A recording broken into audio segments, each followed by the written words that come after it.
Muy bien. Eh, Nuevamente, bienvenidos a todos. Nos toca la quinta porción de Deuteronomio, quinta parashá. Es llamada Shoptim. En español se traduce como jueces. Está ubicada desde el capítulo 16, versículo 18, hasta el capítulo 21, versículo 9. Nuevamente la recomendación de cada día de reposo. Por favor, eh, completen la lectura en sus lugares de los capítulos, es necesario. Aquí siempre lo digo, a veces tocamos 1, 2, 3, 10, 20 versículos, pero por cuestiones del tiempo no desarrollamos todos a profundidad. Entonces, por favor, les pido que perseveren en la lectura, que el Señor habla maravillosamente al abrir su palabra. Hoy es 22 de agosto del 2020, en nuestro calendario. En el hebreo empezó un nuevo mes al anochecer del jueves, es el 2 de Elul de 5780, penúltimo mes antes de la gran cita de Yom Teruah, así que no perdamos el hilo, va a ser un tiempo espectacular como todos los años y qué más que prepararnos leyendo su palabra. El versículo que quiero comunicarles esta semana que me habló es que está ahí en primera de Juan 4:4. Hijitos, ustedes son de Dios y los han vencido a las potestades de este mundo, porque mayor es el que está en ustedes que el que está en el mundo. Sí, nuestro Dios reina y no solamente reina, sino que habita en nosotros y por tanto, por consecuencia de eso, somos más que vencedores. Bien, dicho esto, vamos a hacer como siempre el pequeño recorderis de lo que estudiamos la semana anterior. Habíamos visto sobre la bendición y la maldición. Por favor, alguien de los participantes que me recuerde en qué consistían ambas.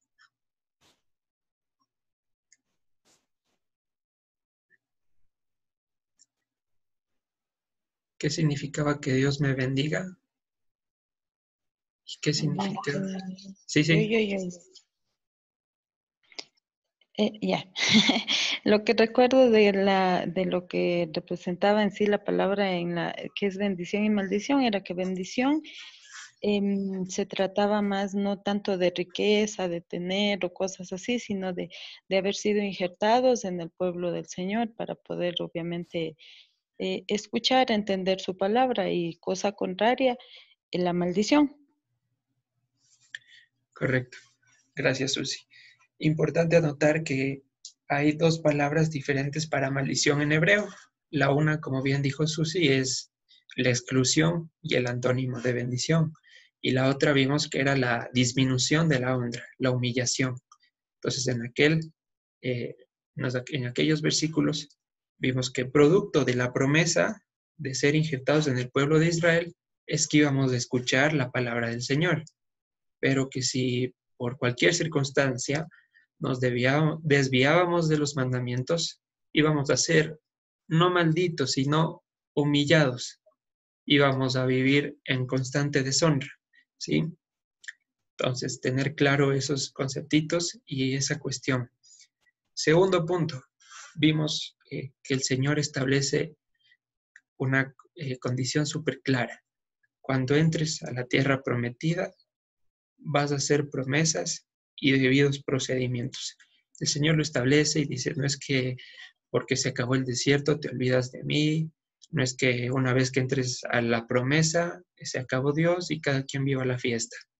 Vas a cumplir promesas y debidos procedimientos. Entonces, la anterior clase hicimos el ejercicio con Yom Kippur. Ahora vamos a hacer el ejercicio con la cita que se viene de Yom Teruah. Entonces, les pregunto, ¿cuál es el debido proceso para la fiesta de Yom Teruah? ¿Qué no puede faltar en ese día?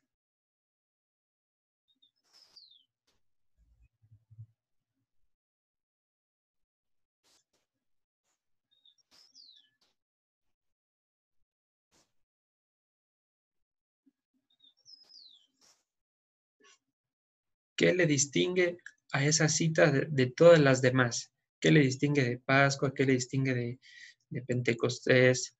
¿Qué le distingue de panes sin levadura? ¿Qué le distingue de tabernáculos? ¿Cuál es la distinción de la fiesta de las trompetas?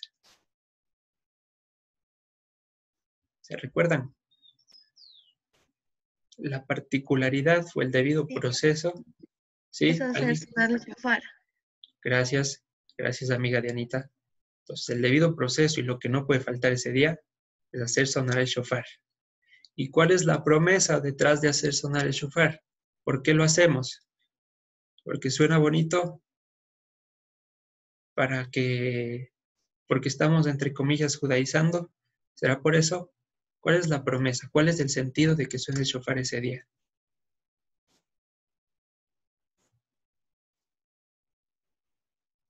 ¿Alguien que se une? Tal vez, amigo, la, la promesa de que así también se escuchará sonar cuando venga nuestro Señor definitivamente.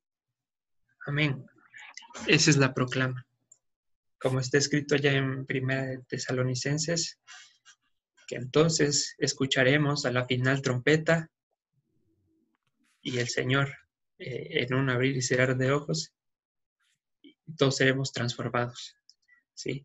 Entonces, así vamos, hay que ir planteándose. El mandamiento es tal, cuál es el proceso y cuál es la promesa detrás de ese mandamiento. ¿Sí? Así vamos a estar asegurándonos de que no estamos siguiendo sabiduría de hombres. Bien, siguiente punto. Vimos las consecuencias de querer descansar a mi manera. De pronto se tiene la idea o se tiende a decir que una vez que se acepta al Señor Jesucristo, he descansado y pare de contar, ya no me incumbe hacer nada más, leer nada más, aprender nada más, hice la oración de fe y gracias, se acabó todo. Entonces vimos qué pasaba con aquellos que decidían descansar a su manera. Y vimos tanto en Jeremías como en Isaías, cuál es la exhortación que hace Dios a aquellos que han puesto su confianza en Egipto. Porque hay que estar claros de que no hay un punto intermedio.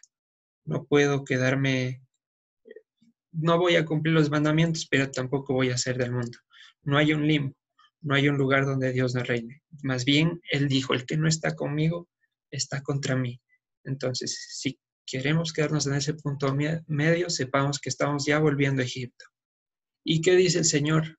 Aquellos que han puesto su confianza en Egipto, vengan y prueben la amargura de estar lejos del pueblo. Cómo juntaron agua en cisternas rotas y cómo bebieron agua del Jordán, agua que no sacia la sed. Prueben ahora la amargura de vivir sin Dios. Y son momentos álgidos, son momentos terribles de la vida que Dios no desea que atravesemos por eso. Para ello ha puesto promesas y debidos procedimientos. Y más que ponerlas, dice que no están lejos, no están al otro lado del mar, ni están en el cielo para que digamos quién nos las va a traer, sino que está en nuestro corazón. ¿Cómo? A través del nuevo pacto. ¿Cómo? Por la muerte de nuestro Señor Jesucristo. Gracias a Él. Siguiente punto. Vimos que entrar en su reposo equivale a reposar de todas mis obras. Es decir, ya no vivo yo, el Mesías vive en mí. En otras palabras, cuando el Señor me dice, vengan a mí todos los cansados y trabajados que yo les haré descansar, se refiere a eso. Yo les voy a hacer descansar de los trabajos de Egipto, de sus afanes, de sus dolores, de sus aflicciones, y van a reposar en mis mandamientos, en mis promesas, y allí van a encontrar la vida eterna. A veces de pronto se puede usar ese versículo en Hebreos 4 nuevamente para reforzar la teoría de que en el Señor Jesús todo está cumplido, que en la cruz se murió la ley, que ahora vivimos bajo la gracia. No, tales mentiras ni siquiera las escucha. Y ojo, no estoy diciendo que no vivimos bajo la gracia, pero la gracia siempre existió. No hay un antes ni un después. Dios es el mismo ayer, hoy y por los siglos. Y finalmente, lo más maravilloso y la culminación del estudio. Vimos que tanto en Hebreos como en el Salmo 95 decía nuevamente, establece un día, el hoy, o literalmente el día. ¿Quién era el día? Por favor. Jesús. Sí, impresionante. Entonces, cuando escuchemos la voz del día, ya no endureceremos nuestros corazones como nuestros padres en el desierto, decía el texto. Basta una palabra y todo se transforma en un abrir y cerrar de ojos. Entonces, cuando leamos el día, sepamos que está apuntando a nuestro Mesías. Bien, con este pequeño preámbulo, si no hay preguntas, si todo está claro, vamos a enfocarnos en el tema de hoy. ¿Qué vamos a estar viendo hoy? Recordarán que en estudios anteriores se mencionó, o Moisés menciona, has comenzado a mostrar a tu siervo. Y establecimos que no era una cuestión inherente a Moisés, sino al siervo, nuestro Señor Yeshua. Hoy vamos a ver la parte 2 de esos destellos del Mesías, de aquello que, como él dijo, no hablaron acaso de mí Moisés y los profetas. Pues hoy lo vamos a ver, si Dios permite y si tiene misericordia, tan claro como el agua, que siempre estuvo ahí. Bien, vamos a iniciar, vamos a abrir nuestra Biblia en el capítulo 16, versículo 18 de Deuteronomio, por favor.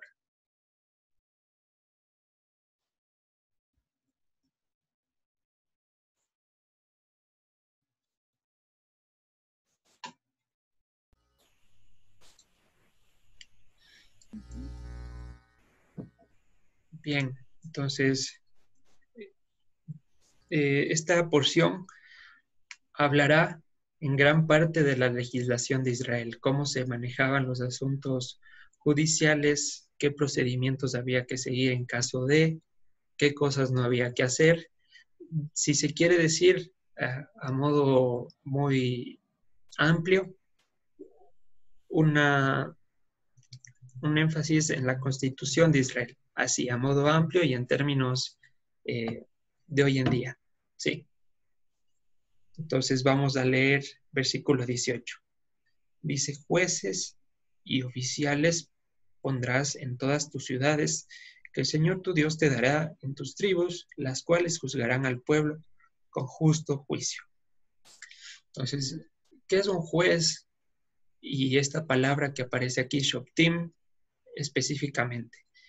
Juez, cuando la Biblia más bien dice juez, no es en un sentido destructivo, como se ve en la imagen ilustrativa, lanzando una sentencia con ira y destructiva.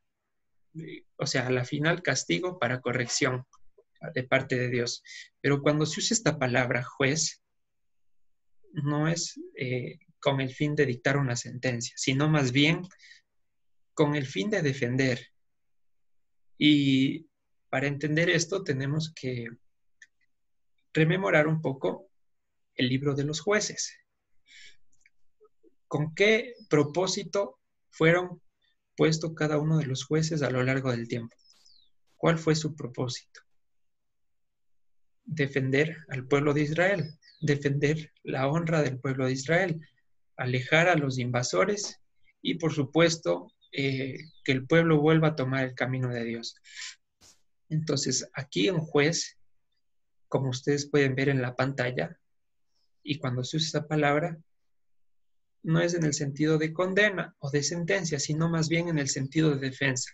Y encontraremos en el Salmo 43 que dice, júzgame, oh Dios, por expresión un tanto confusa. Si le pido que Dios me juzgue, ¿cuál va a ser mi sentencia? La muerte, rápido y sencillo, sin darle mucha vuelta. pero el sentido va más allá. Cuando se le está diciendo, júzgame, oh Dios, viene en el sentido de defiéndeme, ¿sí? Restablece mi honra. Entonces, en ese sentido se usa la palabra juez, ¿ok? Segunda acotación que vamos a hacer aquí al versículo 18 es que en nuestras traducciones comúnmente dice, jueces y oficiales pondrás en todas tus ciudades. Comúnmente dice ciudades, pero como tienen en pantalla, la palabra que se usa en ciudades significa mejor puerta. ¿Y por qué dice jueces y oficiales pondrás en todas tus puertas? ¿Qué sentido tiene? Una puerta es símbolo del poder político y judicial de un pueblo, en donde está toda su legislación. Recordemos que antes las ciudades eran amuralladas y el que tenía dominio sobre la puerta podía tener dominio sobre la ciudad, para bien o para mal. ¿Cómo entendemos esto para que no parezca simplemente conjetura y parezca que nos estamos inventando? Vamos a abrir un momento la palabra en Juan 10, versículo 7.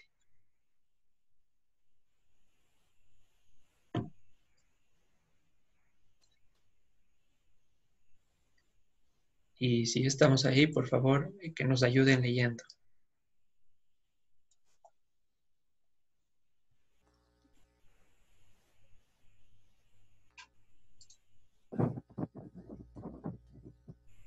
Amén. Amén.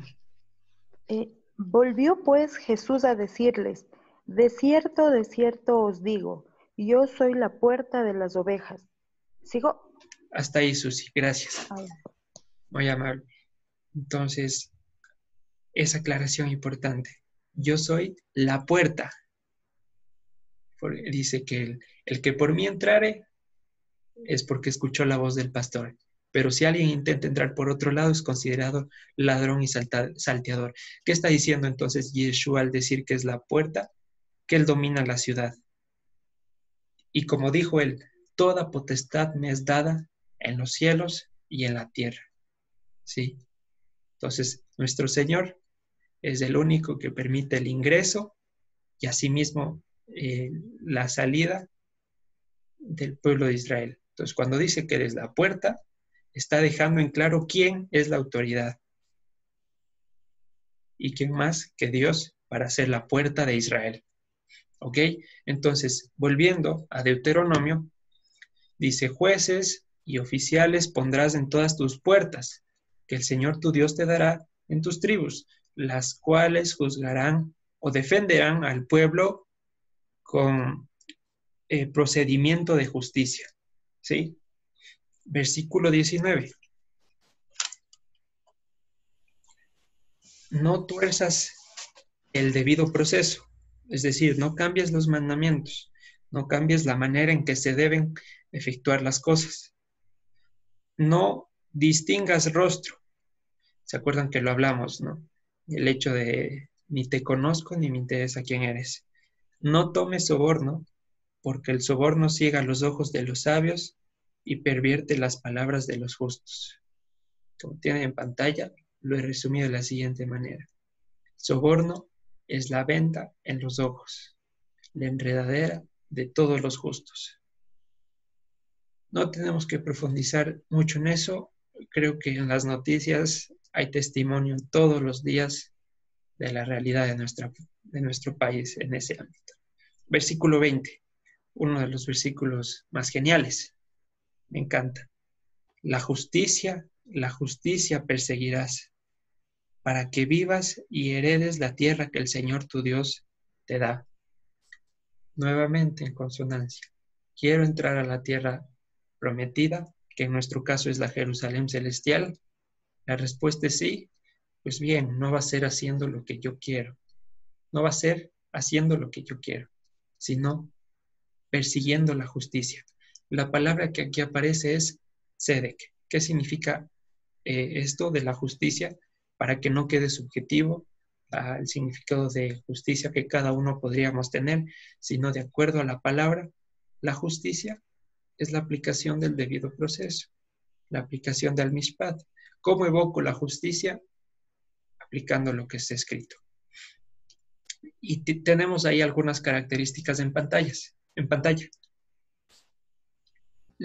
La justicia que Dios dispone en su palabra es tan perfecta, tan agradable, que causa el arrepentimiento, el redargüimiento sobre el que viola el mandamiento.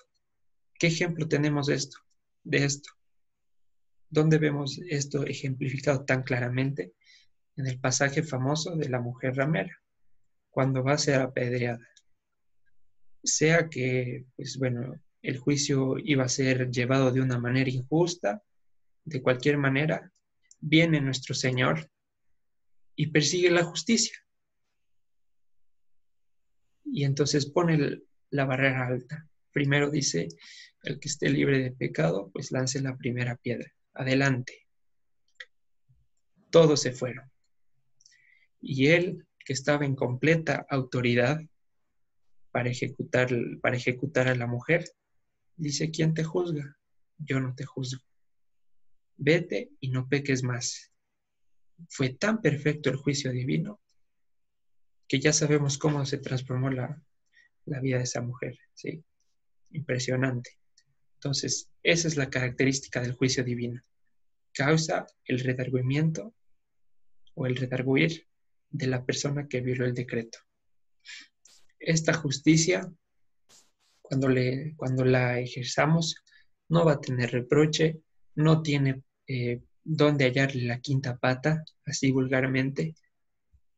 No hay alterabilidad. No es que los tiempos cambian, no es que eso era en la antigüedad, que ahora la ley de género, etcétera, etcétera. La justicia es la justicia. Y el hecho de no oírlo simplemente es equivalente a ser un delincuente. ¿Sí? No porque lo digan los jueces, sino porque es directamente lo que Dios manda, lo que Dios escribió. Tercer punto, cuando yo aplico el debido proceso, estoy trayendo o materializando el carácter del Señor. Ya lo hemos dicho, pero cuando alguien me da un golpe en una mejilla y yo pongo inmediatamente la otra, estoy evocando a nuestro Señor Yahushua. Sí, o Yeshua, o Jesús. Ustedes son lo mismo.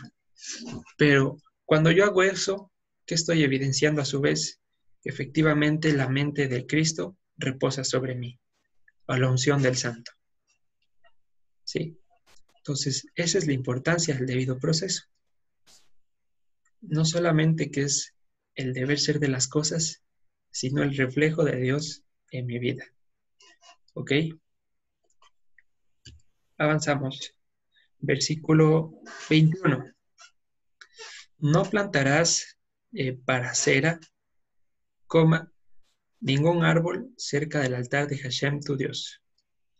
¿Por qué? ¿O cuál es el sentido de esto? ¿Por qué el cambio tan drástico de idea?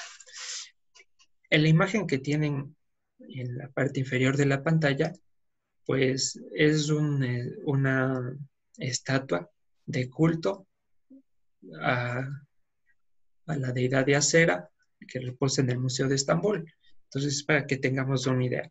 Cuando dice no plantarás para cera, se refiere a que en los tallos gruesos de los árboles, ellos representaban la imagen de dicha diosa. Pero no solamente está diciendo que no plantes un árbol dedicado para ella cerca del altar de Dios. No solamente ese árbol, sino que ningún árbol, sea cual sea el motivo, sea adorno, sea ornamental, para que dé buen olor, etcétera, etcétera, nada podía estar cerca del altar de Dios. ¿Por qué? ¿Qué iba a pasar? Ni cortos ni perezosos, el pueblo de Israel iba a decir lo que dijo en el desierto. Israel, estos son tus dioses que te sacaron de Egipto. Y plin, el becerro de oro.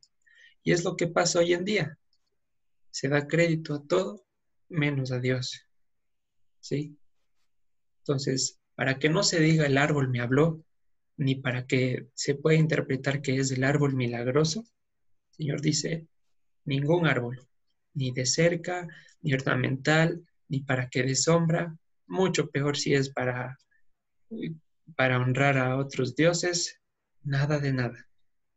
¿Ok? Entonces, este es un pequeño preámbulo de cómo se va desarrollando la porción. Y ahora nos vamos a saltar hasta el versículo 18 para enfocarnos en el tema de hoy. Has comenzado a mostrar a tu siervo. Capítulo 18, versículo 9. Antes de proseguir, ¿hay alguna pregunta? ¿Todo va muy claro? Amén. Está claro. Gracias, Susi. Chévere. Bien. Capítulo 18 de Deuteronomio, versículo 9. Esto que vamos a leer se puede leer tal cual como dice la traducción, no hay problema, se puede leer así, o se lo lee con un poquito más de autoridad diciendo, porque entras a la tierra que el Señor tu Dios te da. O sea, porque es un hecho, porque de que vas a entrar, vas a entrar. Dice, no aprenderás a hacer según las abominaciones de aquellos gentiles, de los gentiles. No sea hallado en ti quien haga pasar a su hijo o a su hija por el fuego, ni quien practique adivinación, ni agorero, ni sortilegio, ni hechicero, ni encantador, ni adivino, ni mago, ni quien consulte a los muertos, porque es abominación para el Señor cualquiera que hace estas cosas. Y por estas abominaciones el Señor tu Dios echa a los gentiles delante de ti. Entonces, del versículo 10 hasta el versículo 12, ¿qué es lo que está diciendo? Mucho cuidadito con querer anticiparte a lo que viene en el futuro. Cuidadito con en el Shabbat estar leyendo la Biblia y mañana estar leyendo el horóscopo del señor Mercado. Cuidadito, cuidadito, tengas esa tentación. Versículo y en el 12 dice, porque por esto mismo yo les he hecho a los gentiles que están poseyendo la tierra. Por esta razón. Versículo 13. Perfecto serás delante del Señor tu Dios. Nuevamente, más allá de que sea esto un mandamiento, vuelve a ser una promesa. Y si se lo lee al revés, como lo tienen en pantalla, se entiende mejor. Junto con Dios serás perfecto. Ojo, no dice delante, sino junto. Junto con Dios serás perfecto. Dicho de otra manera, como lo explicó nuestro Señor, separados de mí, nada podréis hacer, nada pueden hacer. Solo cuando estemos injertados en Israel, pegados a los pactos de la promesa, allí alcanzaremos la perfección. La buena obra que se empezó será completada hasta la venida del Señor. Entonces, anotar eso en el versículo 13. Perfecto serás junto con el Señor tu Dios. O al revés, si quieren entenderlo mejor. Junto con Dios serás perfecto. Versículo 14. Porque estos gentiles que vas a poseer o a heredar, a agoreros y adivinos, oyen, mas a ti no te ha permitido esto el Señor tu Dios. A ti no te compete llevar esas costumbres. Y como lo dijo, no recuerdo bien si es Pablo o Pedro, basta ya de hacer las cosas que agradan a los gentiles, entre las cuales incluyen toda la superlista larga que menciona allí. Alto. Hay que dejar las gentilezas, en sentido alegórico. Y aquí pone el contraste. Esto que tienen ahí es mi añadidura. Antes, si quieres saber lo que viene en el futuro o lo que fue ya, o si quieres saber qué mismo estás haciendo ahí en el presente, si ese es tu objetivo, vas a hacer lo siguiente. Versículo 15. Profeta de en medio de ti, de tus hermanos, como yo, te levantará el Señor tu Dios. A Él escucharán. Entonces pone 3 características. Un profeta que va a estar en medio de ti. Segundo, va a salir de tus hermanos. Y tercero, será como yo. A Él sí puedes. Y solo a Él está permitido que nosotros levantemos el oído. ¿Recuerdan las implicaciones de la palabra Shema o escuchar? Que nomás implicaba 3 ámbitos importantes.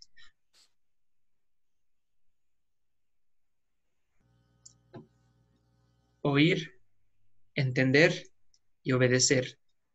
Cuando dice escucha Israel, está diciendo en primer lugar, presta oído, entiende lo que te estoy diciendo y obedece. Sí, esa es la implicación de la palabra hebrea. Entonces, a eso está diciendo. Si quieres, pues adelantarte al futuro, si quieres saber lo que pasó antes, si quieres saber cómo direccionar tu vida, no dirijas tu mirada a lo que hacen los gentiles, sino estate atento al profeta que yo voy a levantar delante de ti, profeta de en medio de ti. Versículo 16. Conforme a todo lo que pediste al Señor tu Dios en Horeb, el día de la asamblea, diciendo, no vuelva yo a oír la voz del Señor mi Dios, ni vea yo más este gran fuego para que no muera. Recordemos que el día que se recibió los mandamientos, el pueblo le dijo a Moisés, anda tú y nosotros escucharemos. Pero si no queremos escuchar a Dios directamente, porque ciertamente moriremos. Entonces aquí está evocando esas palabras. Y es interesante que la palabra que se utiliza ahí para asamblea es la que se traduce naturalmente como iglesia. Entonces, ¿qué vamos a notar? Que la iglesia no nació en Hechos 2. La iglesia estuvo presente desde el monte Horeb o monte Sinaí. Nada más que al traductor no le interesa que esa idea se prolifere, pero los hechos están ahí, ¿sí? Entonces, tranquilamente se puede leer en el versículo 16, conforme a todo lo que pediste al Señor tu Dios en Horeb el día de la iglesia, diciendo, no vuelva yo a oír la voz del Señor mi Dios, ni vea yo más este gran fuego para que muera. Versículo 17, y el Señor me dijo, han hablado bien en lo que han dicho. Versículo 18, profetas les levantaré de en medio de sus hermanos como tú, y pondré mis palabras en su boca, y él les hablará todo lo que yo mandare. ¿Sí? Entonces, este profeta iba a estar en medio del pueblo, iba a salir de en medio de los hermanos, iba a ser como Dios, iba a tener sus palabras y él iba a hablar, aquel que podíamos escuchar. Entonces, la pregunta aquí es cómo identifico a ese profeta, o cómo sé quién es, porque desde Moisés hubo varios profetas, varios hombres virtuosos que hablaron las palabras del Señor, que denunciaron la maldad del pueblo e hicieron, cuando el Señor lo permitió, volver el corazón al Dios de Israel. Entonces, ¿cómo identifico aquí de quién está hablando? ¿Quién es este profeta? ¿Por qué Dios hace tanto énfasis? ¿Por qué no lo revela? Eso es lo que vamos a estar resolviendo hoy. Y vamos a abrir Isaías capítulo 51, versículo 12.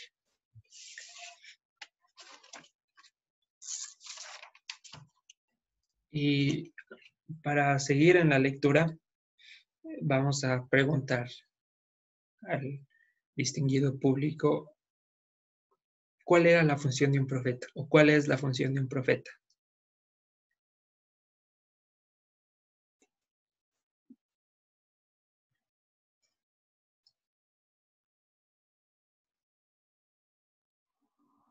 No es hablar de parte de Dios, advertir. ¿Con qué objetivo? Anunciar las buenas nuevas del Señor. ¿Listo? ¿Alguien más que se anime? Gracias.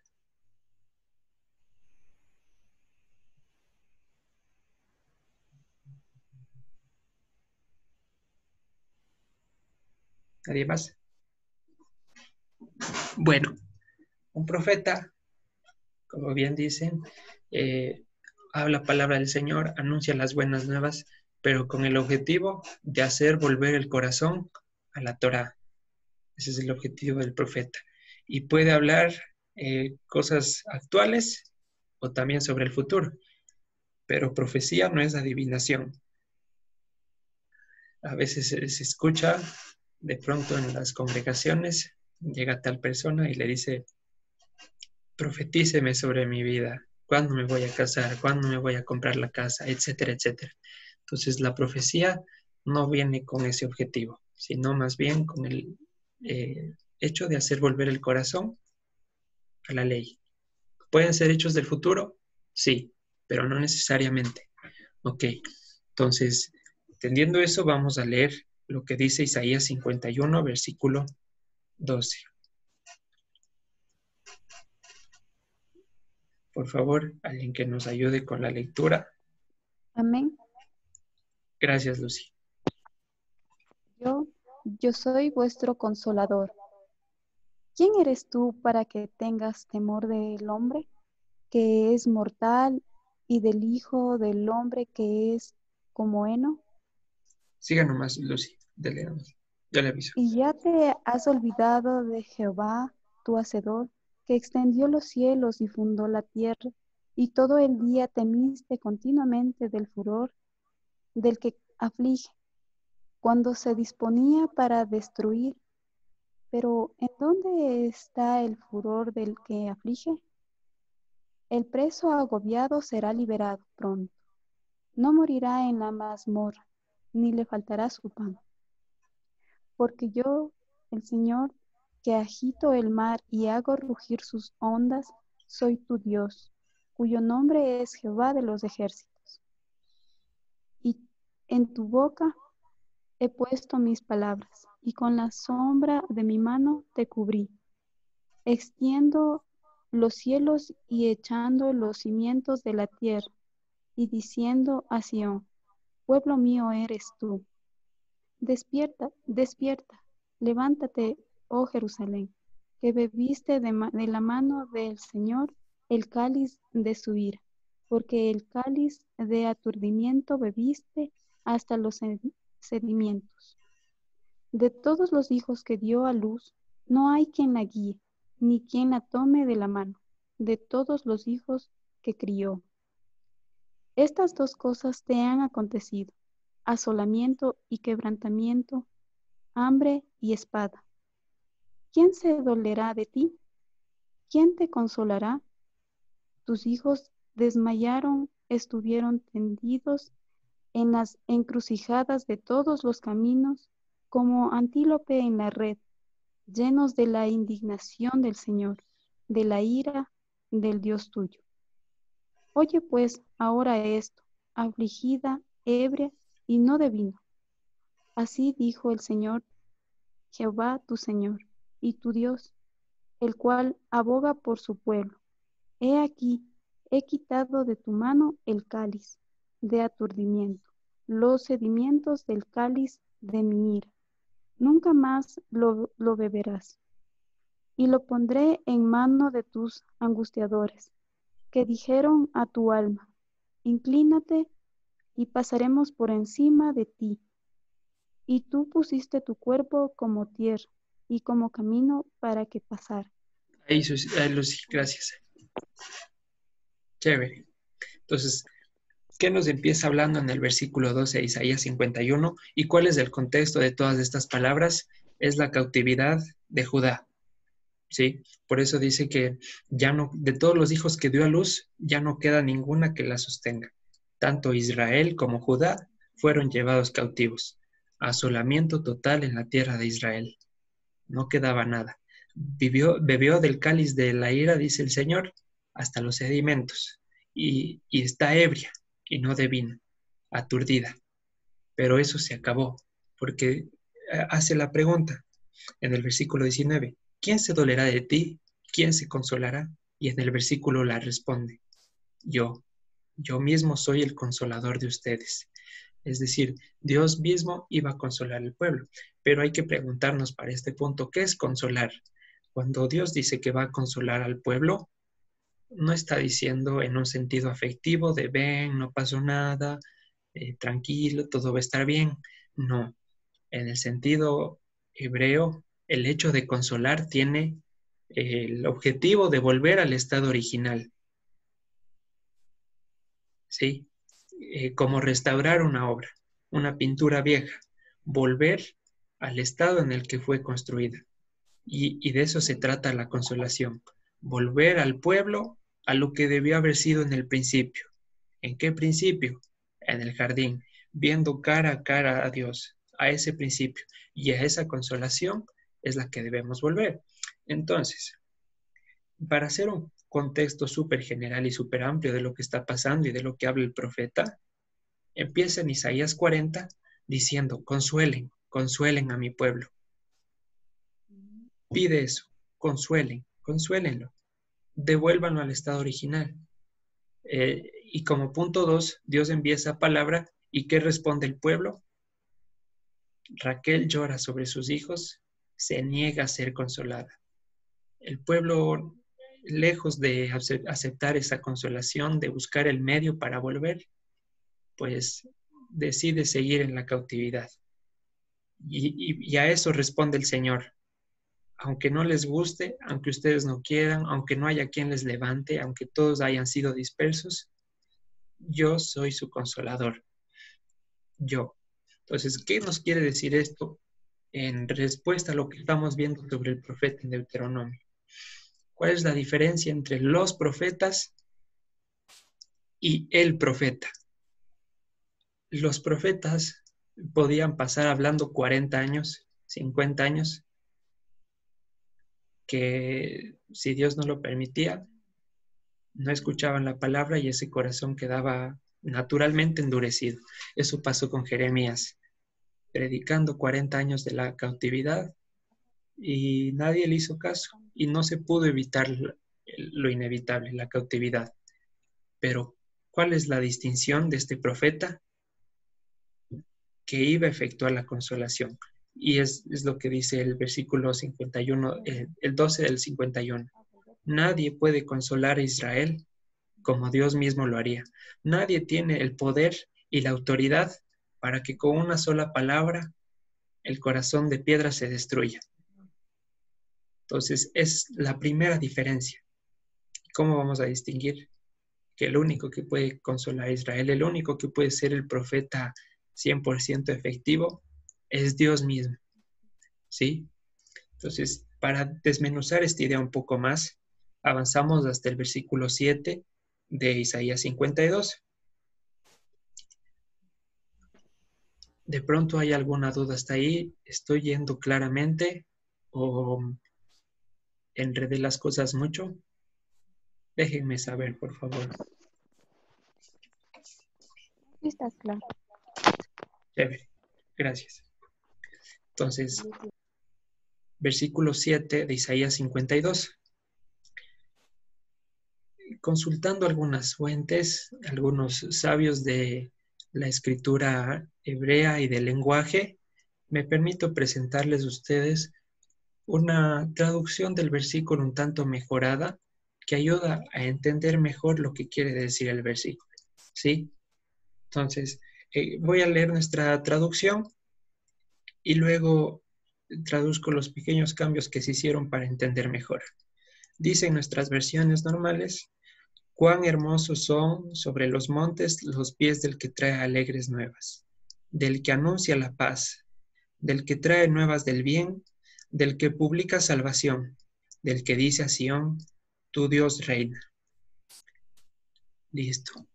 Ahora vamos a leer la diferencia, la tienen en la pantalla.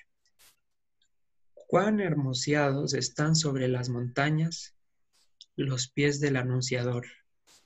Primero, está hablando de uno solo, de alguien en particular, del que iba a consolar, del que se anunció como consolador de Israel, va a hablar las características de aquel.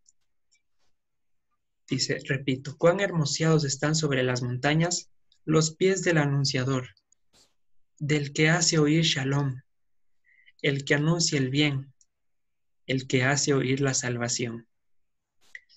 Entonces, he puesto en amarillo las características de aquel que se para sobre las montañas. Primero, es un anunciador.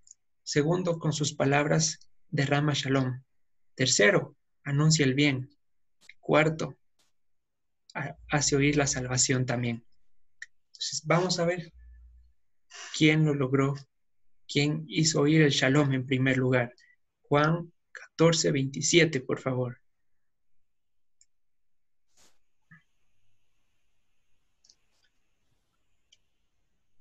Y quien lo tenga nos ayude con la lectura, si fuese tan amable. Amén.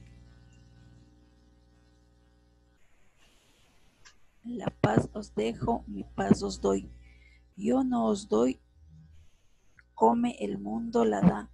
No se turbe vuestro corazón ni tengan miedo. Amén. Entonces, ¿quién hizo oír Shalom? ¿Y quién es nuestra paz? Nuestro Señor Yeshua. ¿Quién nos hizo escuchar el Shalom de Dios, que no es como el mundo? Él y nadie más que Él. Primera característica. Cuando dice que anuncia el bien, o en nuestras traducciones dice las nuevas del bien, las buenas nuevas se conoce como el Evangelio. ¿Y qué es anunciar el bien? ¿O qué es el Evangelio? Es el anuncio del que es bueno. El anuncio de quién es el único justo, quién es el único verdadero.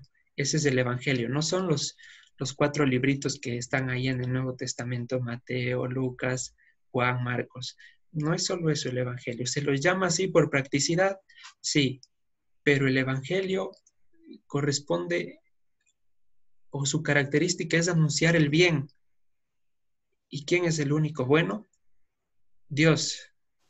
Entonces, este anunciador venía a hacer entender al pueblo de una vez y por todas que no hay justo ni a uno, no hay quien haga lo bueno, no hay quien busque a Dios. Pero a través de este profeta, escuchando las palabras de él, se podría buscar al que es bueno. Y en consecuencia de escuchar el Evangelio, de andar en su paz, de oír las palabras de este profeta, conoceríamos la salvación. En consecuencia de todo eso. Entonces, el profeta del que habla Moisés no solamente hablaría el Evangelio, sino que encarnaría el Evangelio. ¿Quién es la Torah hecho carne? ¿Quién es la palabra de Dios viviente? Nuestro Señor Yeshua. ¿Y quién nos trajo la salvación? ¿Por quién fuimos salvos? No por obras ni por precio de este mundo, sino por su sangre preciosísima. Nada más que por Él. Entonces, ¿sobre quién se está refiriendo Moisés cuando dice el profeta? ¿Y sobre quién se refiere el versículo 7? Sobre el que anuncia, el que hace oír Shalom, el que hace oír la salvación, el que anuncia el bien. Y al versículo final dice, el que dice a Sión, tu Dios reinó. ¿Cuál es la diferencia entre reina, como tenemos en nuestras versiones, y reinó? Mencionarlo en pasado habla la necesidad de que había otro gobierno en el mundo antes de esa victoria. Entonces, ¿quién gobernaba el mundo? ¿Quién estaba en completa autoridad en el mundo antes de la muerte de nuestro Señor y Dios? Satanás. Entonces, si decimos, como está en presente, tu Dios reina, estamos negando de que hubo otro gobierno en el mundo. Es decir, estamos en pocas diciendo que Satanás nunca hizo lo que quiso aquí en el mundo. Pero si decimos tu Dios reinó, estamos hablando de la necesidad de una conquista, la necesidad que había de venir a destruir ese enclave de las tinieblas para que Yeshua sea coronado como rey aquí en la tierra. Y eso es lo que dice Filipenses 2:10-11. Vamos a leerlo, por favor. Filipenses 2, 10, 11.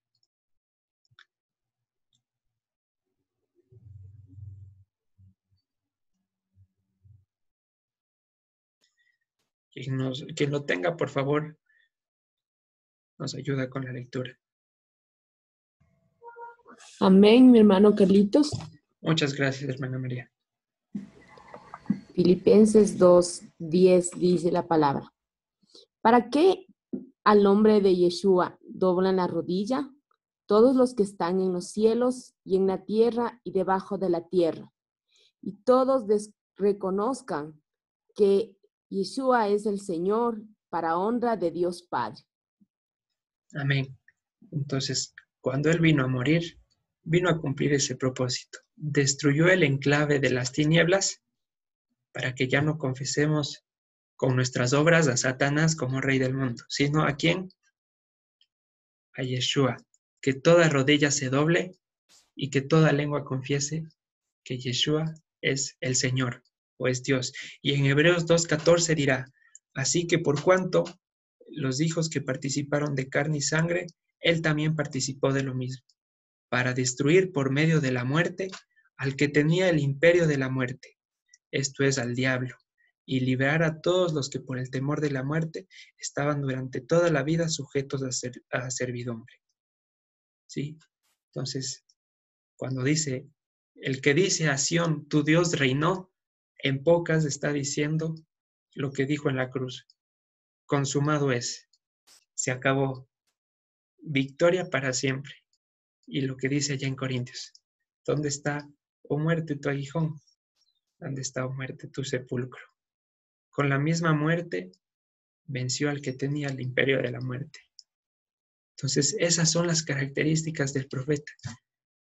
¿Quién más podía cumplir eso? ¿Quién iba a tener tanto poder para poner su vida y para volverla a tomar, sino Dios mismo? Digamos en el versículo 8, de pronto aún no se desvela la identidad y vamos a seguir viendo hacia dónde sigue apuntando el profeta. ¿Sí? Entonces, el versículo 8. ¿Hay alguna pregunta hasta ahí? Sí. Amiga Eileen.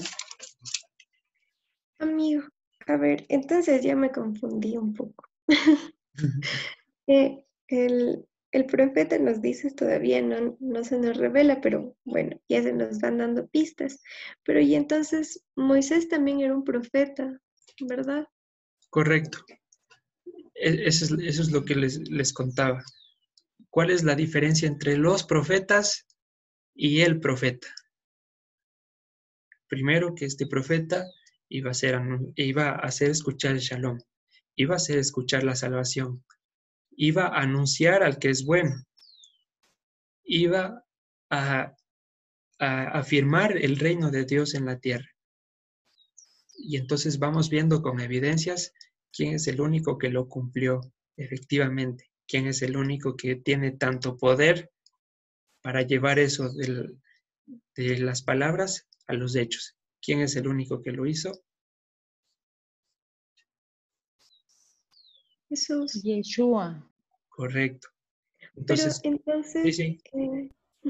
la función de los otros profetas sería solo anunciar al profeta mayor. Amén. Eso es. De mí hablaron Moisés y los profetas, dijo el Señor Yeshua. Preparar camino hasta que venga nuestro Señor y Dios. Hacer volver el corazón para que cuando Él se nos presente, nosotros no digamos quién es, como pasó con nuestros hermanos de Judá. ¿Ok? Entonces, cuando nos decías que el profeta es mandado a consolar, pero ellos no lo logran completamente, sería como que hacen solo en parte la función del profeta o anuncian su función definitiva. Repíteme la pregunta, por favor.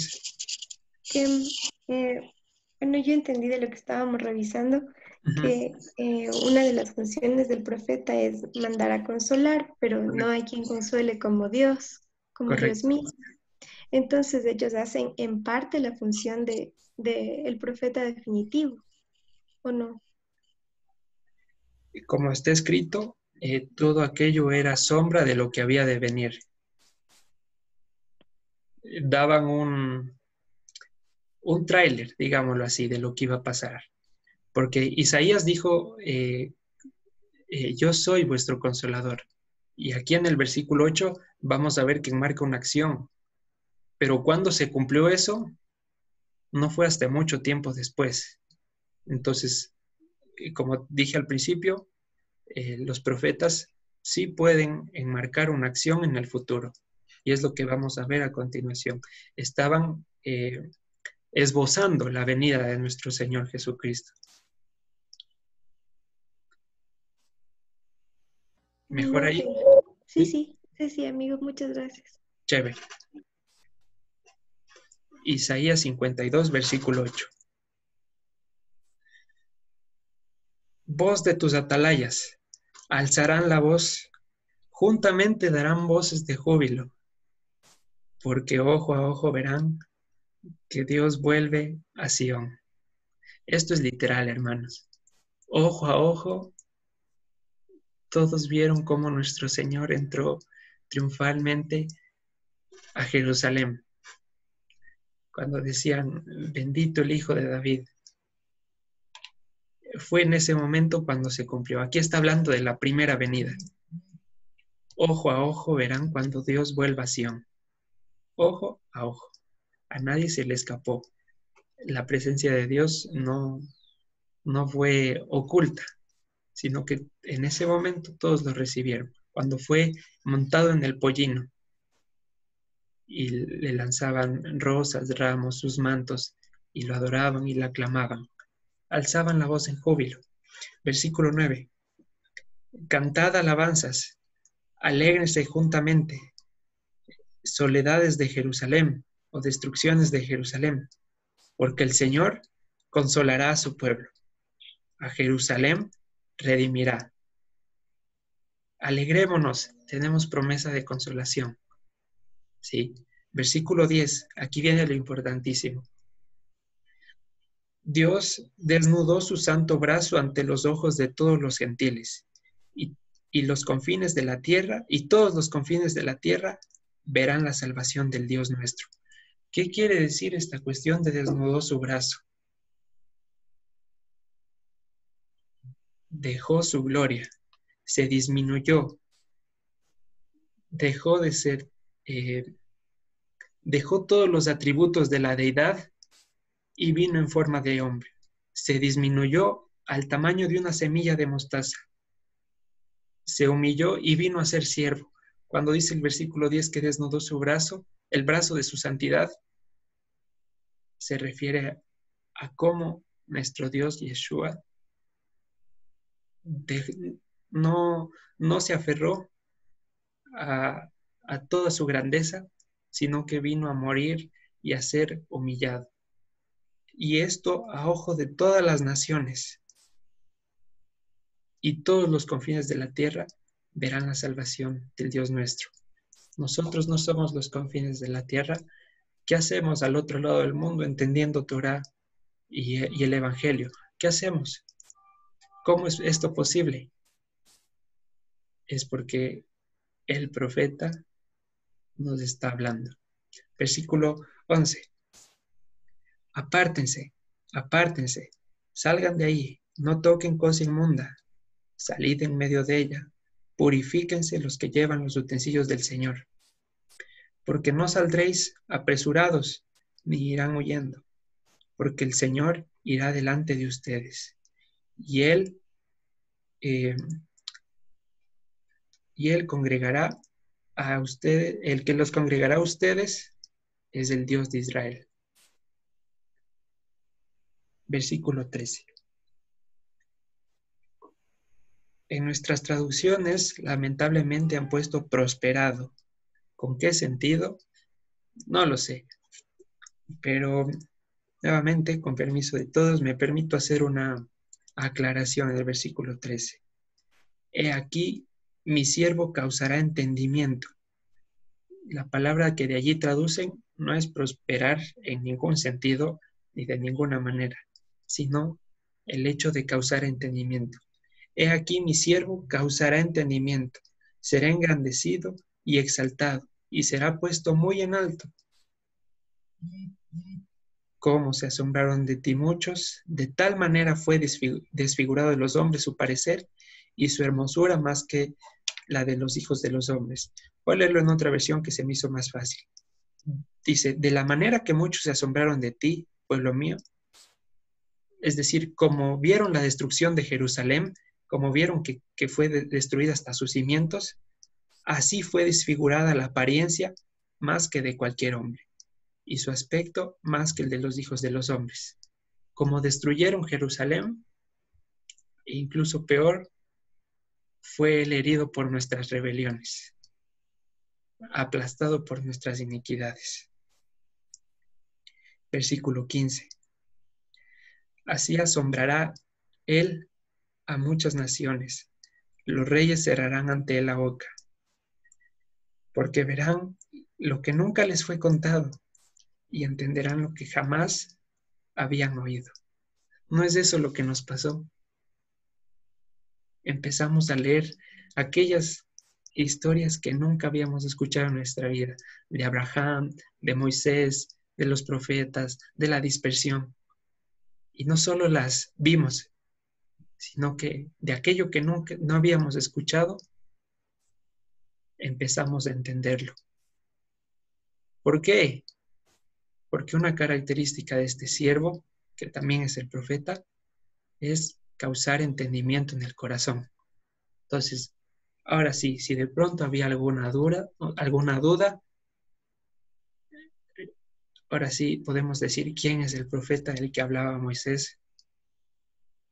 No es otro, Jesús. Yeshua. Amén. ¿Quién nos congregó al Dios de Israel? Él. ¿Quién consoló a su pueblo? Él. ¿Quién vio cuando él volvió a Sión? Todos. ¿Quién nos hizo entender la Torá? En Jeremías 31:31. Ya no dirá nadie más conoce a Dios, sino que desde el más pequeño hasta el más grande, todos sabremos que Él es nuestro Dios y que nosotros somos su pueblo.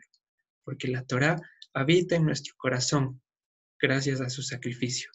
Y es por eso que podemos ver lo que nunca nos fue contado y entender lo que nunca habíamos escuchado. Versículo 1. ¿Quién ha creído nuestro anuncio?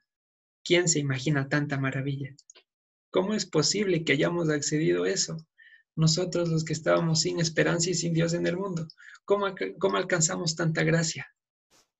Fuimos acercados gracias a su muerte. Y dice, ¿y sobre quién se ha manifestado el brazo del Señor? Entonces, aquí hago una aclaración importante para que no nos confundamos sobre el brazo o algo por el estilo. Fíjense cómo se escribe brazo en hebreo. Fíjense las letritas. Se lee Sroa, ¿sí? Pero de la misma manera, con las mismas letras que les he puesto abajo, se escribe Sera. ¿Y qué es Sera? La simiente. Solamente cambian las vocales, ¿sí? Fíjense cómo son los mismos trazos, ¿ok? Lo único que cambian son los puntitos, son las vocales. Entonces, en vez de leer brazo, tranquilamente se puede leer simiente. Y abramos en Gálatas 3:16 para ver quién es la simiente.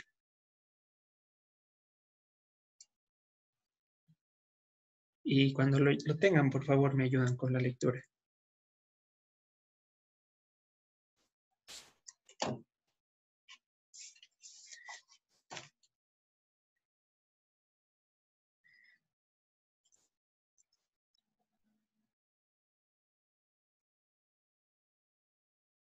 Gálatas 3:16. ¿Alguien?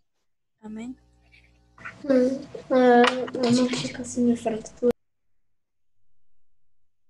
¿Sí? ¿Alguien?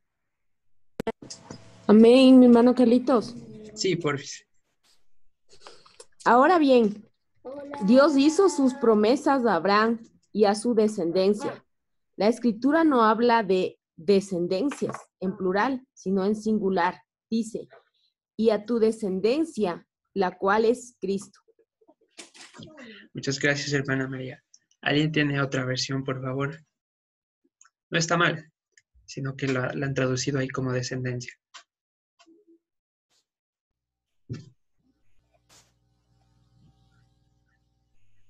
Bueno, pues la leo yo, no hay problema.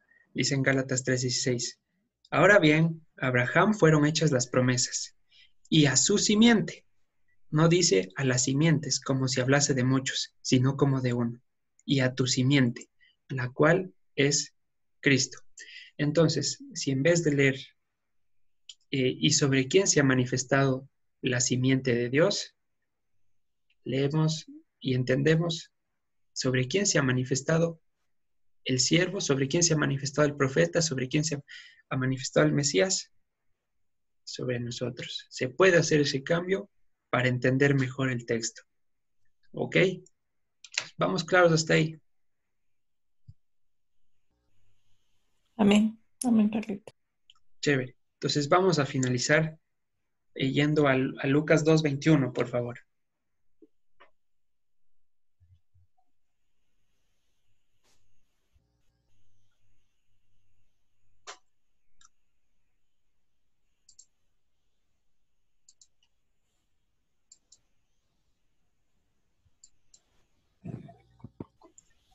Dice Lucas 2:21. Cumplidos los 8 días para circuncidar al niño, le pusieron por nombre Jesús, Yeshua, Yehoshua, el cual le había sido puesto por el ángel antes de que fuese concebido. Y cuando se cumplieron los días de la purificación de ellos, conforme a la ley de Moisés, le trajeron a Jerusalén para presentarle al Señor, como está escrito en la ley del Señor. Todo varón que abriere la matriz será llamado santo al Señor. Y para ofrecer, conforme a lo que se dice en la ley del Señor, un par de tórtolas o 2 palominos. Y he aquí, había en Jerusalén un hombre llamado Simeón, y este hombre, justo y piadoso, esperaba, ¿qué cosa? La consolación de Israel. Entonces, lo que dice Isaías, que nos alegremos porque Dios consolará y redimirá, pasado mucho tiempo, vemos que aún había gente que le estaba esperando. Esperaba la consolación de Israel, y el Espíritu Santo estaba sobre él. Y le había sido revelado por el Espíritu Santo que no vería la muerte antes que viese al ungido del Señor. Y movido por el Espíritu, vino al templo. Y cuando los padres del niño Jesús lo trajeron al templo para hacer por él conforme al rito de la ley, él le tomó en sus brazos y bendijo a Dios diciendo: Ahora, Señor, despides a tu siervo en paz, conforme a tu palabra, porque han visto mis ojos tu salvación. Entonces, volviendo acá, ¿qué decía versículo 10? Iba a desnudar el brazo de su santidad y todos verían la salvación. Cuando vio la salvación, ¿qué más vio? Vio al que iba a hacer oír el shalom, vio al que iba a anunciar al bueno, vio al profeta, vio al Mesías, vio la consolación de Israel. Entonces, ¿quién es la consolación de Israel? Nuestro Señor Yeshua. ¿Quién es aquel profeta? Él. Todo es Él, todo encaja para Él. Amén. Y con esto, mis queridos hermanos, terminamos la enseñanza del día de hoy, revelando quién es el profeta y por qué Moisés dijo: has comenzado a mostrar a tu siervo. No sé si quedó claro, si me expliqué bien, si se entendió todo. Preguntas, por favor, si las hubiere. Sí, amiga. Amigo, entonces podríamos entender que a partir de Moisés empiezan las pistas del profeta. ¿Solo a partir de Moisés? No, desde antes. Desde Génesis también tiene varias alusiones al Mesías y siempre estuvo presente en la Escritura. Como vimos, desde Génesis estuvo un plan, desde los primeros versículos, y desde allí ya se menciona al Mesías. Pero pues, sí. Entonces, ¿por qué solo, o por qué Moisés menciona que ha empezado a mostrar a su siervo? O sea, ¿por qué sienta ese punto de referencia? Porque pues para él empezó a ser así. En otro lado también sucede con otros profetas que se inclinan ante, también les es revelado, y en ese momento también empiezan para ellos a conocer al siervo. Ok, entonces era, ajá, para la revelación para él.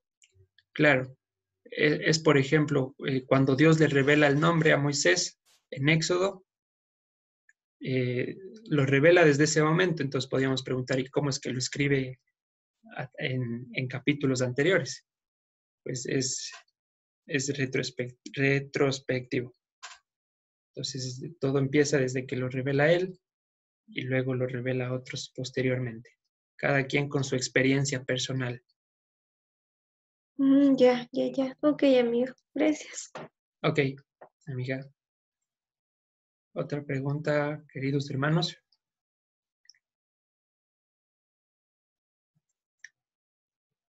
Bueno, si no es así, espero que en verdad hayan entendido. Vamos a finalizar esto de aquí.